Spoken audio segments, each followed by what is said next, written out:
What up guys, it's Sheepeye back with another video. This time it's going to be on Unchained, mixed with a little Visas engine. Basically just another attempt, since we got the Fiendsmith cards and also Lacrima got banned.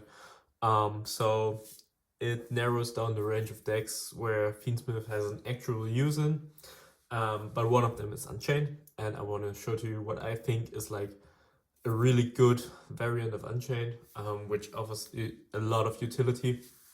And I'm gonna show you in the deck and also in some combos, because I feel like combos are necessary to understand why it works in a specific way, or like why it's good to use and not just a funny gimmick. And also I heckin' love Unchained, and I love the Visas cards, which I think is no secret, and I really believe they are really powerful, so I'm gonna show it to you. Most of the deck itself isn't too crazy, but rather self-explanatory.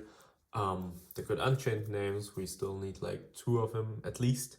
I wish there would be a second one. I don't really care too much about the third one, but the second one matters a lot. So all the Unchained monster names, you could be playing a second one of them. I really feel like there's a reason to it, especially of chain blocking the first Ash on the first trap. Which isn't too important, but at the same time, like just having the kind of insurance by chain blocking really does matter in some scenarios. But basically, simple monster lineup, no Rakea because we have other normal summons, and I feel like it's too clunky. But I will tell you what cards you can cut if you want to play an even more engine heavy approach. But also triple dispel and 3 traps. So this is a thing like where I feel most people have come to the conclusion that cutting down on the traps is rather useful. I would increase the traps if we had more Sharavas. Weird way to say the name. If we had more of them.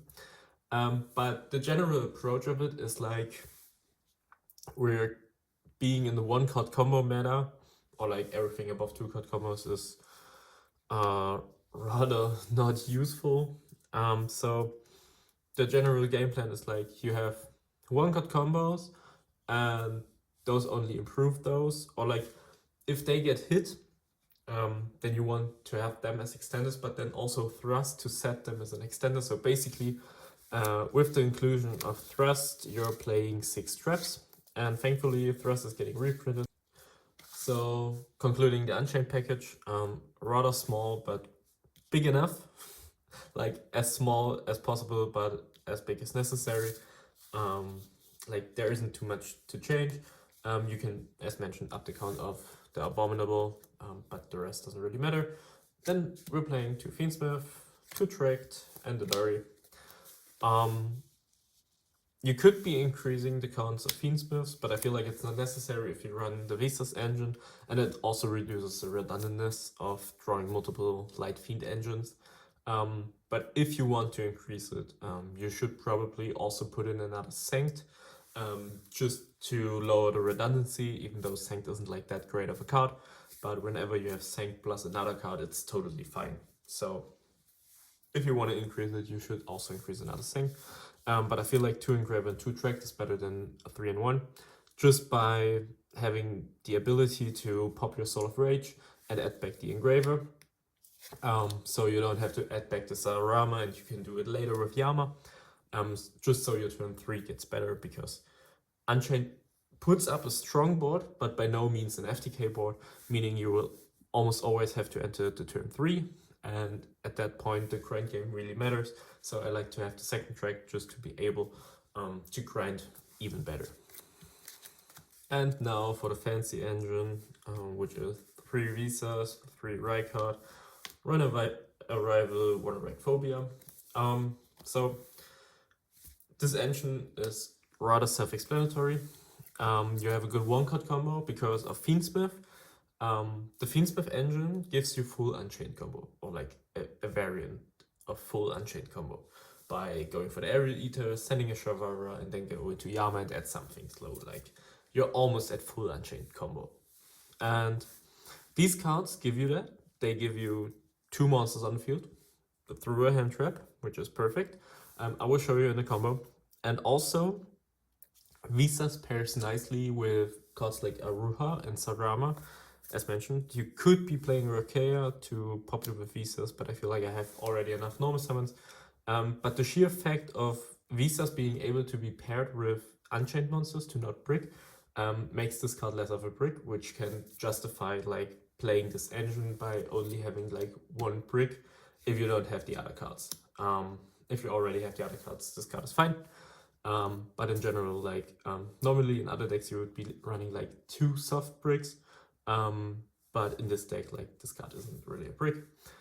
So this engine gives you 2 bodies, and also on top of it, it gives you Sulkin. Like playing the Visas isn't like a new invention within Unchained. Like it was theorized when the new Unchained cards came out, that it's like possible to use the Visas to pop them, but there's not really a great benefit with it. But now you have a great benefit of it being able to make Sulkin and give you the full combo. So now it's more justifiable to use these cards, and also as mentioned, Rykard is kind of the 1-card combo, and also the Rayphobia is a 1-card combo, so you don't really care about it, and just being able to play. I feel like it puts up more than Tour Guide or just normal summoning in the Light Fiend. So if you're looking for a normal summon engine in this deck, this is the way to go. Also, you could be playing the Millennium cards and then run cards like Sphere Mode and Lava Golem because you're not normal summon reliant, and pump up the number of Fiendsmith cards, which is also a cool approach, but I feel like the normal summon is better. And we're getting into a ton of non-engine, which is 1 Talents, 3 Thrust, 3 Trues, 2 Bistures, 1 Baldric, 1 Magna, 3 Nip, and 3 Imper. This is a hell of a lot non-engine, and it can be tricky. I'm definitely aware of it. I just feel like it's necessary because of the format itself, because have you faced against Yubel? Yubel is like the craziest deck going first, so you definitely need to play something for it. If you say for yourself you want maximum consistency, you can cut down the non-engine, which is totally possible. Or also just up the number of board breakers, because you already have 4 board breakers, and you could put in more cards like Droplets, Eclipse, and stuff like that. Totally fine. I just want to be safe in game 1, and in game 2 and 3 I can adjust it with my side deck, but just for game 1 I want to be safe by rather having too much non-engine than seeing too little. But this is totally up to preference. I just want to show you how much flex spots this deck has. It's currently at 41 cards. I would say you can even go up to 42. And if you really want to put in the Rakea, put in the Abominable, you don't really need to up the Fiendsmith engine, but there are certainly some things you can do. So yeah, this is the main deck. And after getting into the extra deck, we will do some combos where everything makes more sense. Entering the extra deck, we're playing Sulkin and Crystal Wing, Lightheart and Astrolaud, to round off the Visas engine.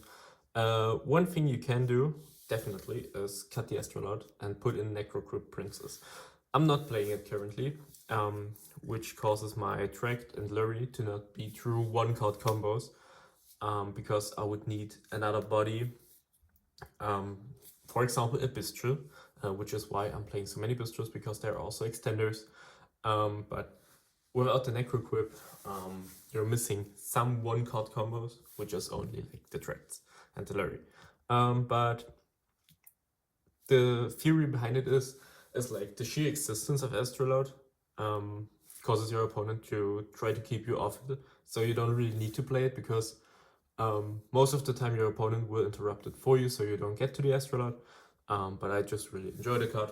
I feel like it's cool, it's perfect, and I don't really miss the Necrocrypt all too often.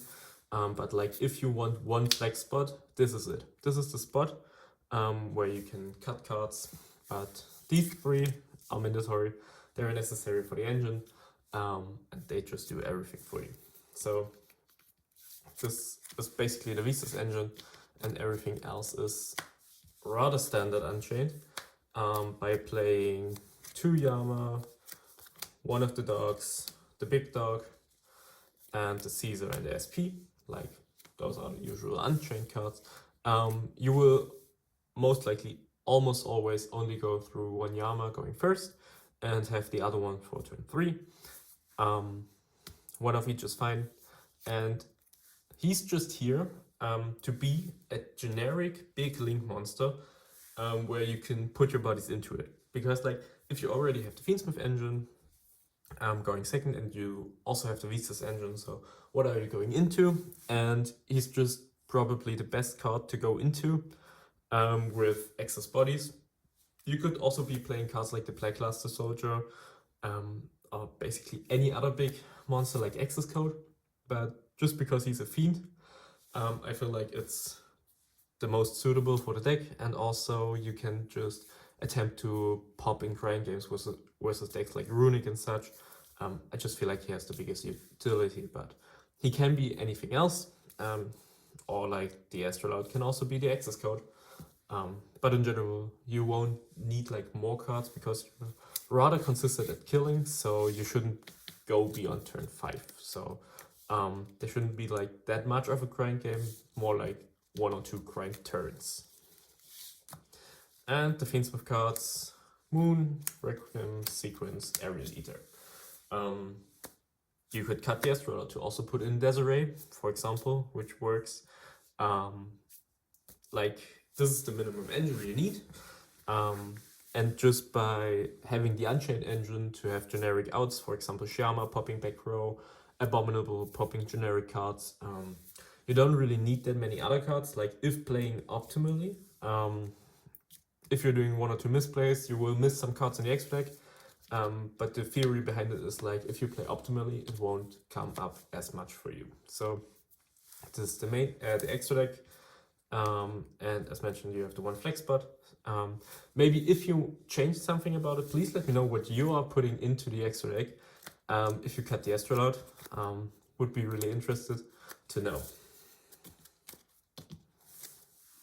Okay, so getting into the first combo, which will be Rykard and any card to set. You will have like the full Unchained field, and I'm gonna show you how, and I will tell you what happens. So we're just normal summoning the Rykard using its effect to search the Revival, which is our Reborn, and then we will make a link 1 into the Lightheart, use Lightheart's effect to get the field spell, and then we will use the field spell to get the Visas. Also, pretty good card going second because it just pushes to pop cards if like 3 or more on the field are in defense, meaning like if your opponent plays around Lightning Storm, he's already helping you by being able to pop with the card. But it doesn't matter for now. The only thing which matters is like, again, in the topic of Necro Grip, if any of these two is stopped by 1 hand trap, you will still get to go the Unchained combo if you play the Necro Grip, or if you have any Bistro, which is like, I don't play the Necro Grip because I have a ton of Bistros in my deck, and even more post-siding. But if you're not, or like if you're having more board breakers and such, you can cut the Astrolabe, play the Necro Grip, and then through 1 hand trap you still get the full Unchained combo, and then basically it's like just a good bait. But for now we just focus on the combo uninterrupted. So now we can go with the Starfrost, pop the Lightheart, summon itself out, and then use the Lightheart to summon itself. And we have 2 bodies, which is the name of the game. So we make Moon and go into a combo which has never been seen before. Use the Requiem, get ourselves a Fiendsmith, and now we can use the Arrival to reborn the Visas. Basically, at any point they can nip you, because then you can just revive the Fiendsmith and go into what's it called, the thing, the sequence. They could have nipped you on the Summon of Moon, but at that point you don't really care about it, because you have like so many cards which can punish that, for example like the Thrust, or just having the Fiendsmith cards itself. So we're making the Synchro into Sulkin, and then we will set our 1 card, trigger the Sulkin to get ourselves the Crystal Wing, and now we can revive the Engraver by putting back the Moon, and we have 2 bodies, including a Light Fiend, and we can go into sequence. So now comes like the general point, which is like the sequence setup to go into Unchained combo, meaning you can just fuse 2 Light Fiends into the Aerial Eater, and from which point you can go the Unchained combo, because the Aerial Eater will send the Shavara, searching ourselves a trap. Oh, my bad. Searching ourselves a trap, and then we'll make the Yama to get ourselves an Aruha. Now we can use Aruha on the trap, summon, the trap will trigger, summon Sarama, Sarama will set back the trap, pop the Aruha, or I will keep it face up so it's visible, to go into Shiyama, and then we will make Soul of Rage, use the Shiyama, pop the Soul of Rage, and Soul of Rage will get back the Shavara, using its effect to pop the Sarama, and we will get another Aruha, and we will go into Caesar. By that, this is the basic combo, or like the basic 1-card combo for the deck. We will get Caesar, the setup of Soul of Rage by popping the Aruha with Escape, and the Aruha itself will float into Abominable Unchained Soul, which gives us a pop. So like we have 1 pop, 1 link away, we have the SP banish and also the other banish, we have the Crystal Wing, and we have the 2 summon negates. So all in all, a rather nice setup for 1 card. But as mentioned, you probably have to grind in the game, because even though the setup is really nice, it's not definitely game winning on its own if your opponent plays a rather competent deck. So the turn 3 is still important. So this is the first combo. So now we're entering the second combo, which is Visas and Aruha. If you open Sarama, it's a little different, but not too hard to figure out. But this is the basic game plan. So you're gonna norm summon the Aruha and use the Visas to pop it. So summoning the Visas, and the Aruha will summon from the deck Shavara. Nice thing to note is like, if your opponent ashes you here, you still have the Visas combo to go into Fiendsmith later, and you will summon the Shavara. So you're not Fiend locked while it's on the field if it's not summoned by its own effect. So we can, by no problem, go through the Scareclaw cards and grab ourselves some cards. So at this point, we can go Link 2 for our Fiendsmith engine, use the Requiem to summon out the Engraver, and now we can use the Arrival to summon out the Visas.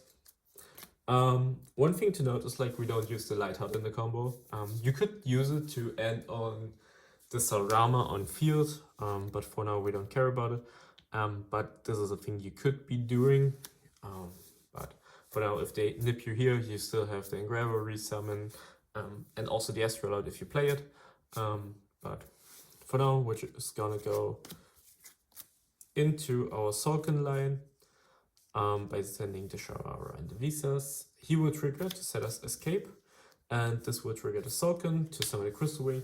Fun fact, if they imperm the Crystal Wing, you can just keep it on the field and make a Caesar with the Shavara, and in the opponent's turn you will use the Caesar, detach the Shavara, set a trap, and then you trigger the Sulkin to summon the Crystal Wing during their turn. So basically, it doesn't really matter unless they have Nibiru, then it matters, but for now it doesn't.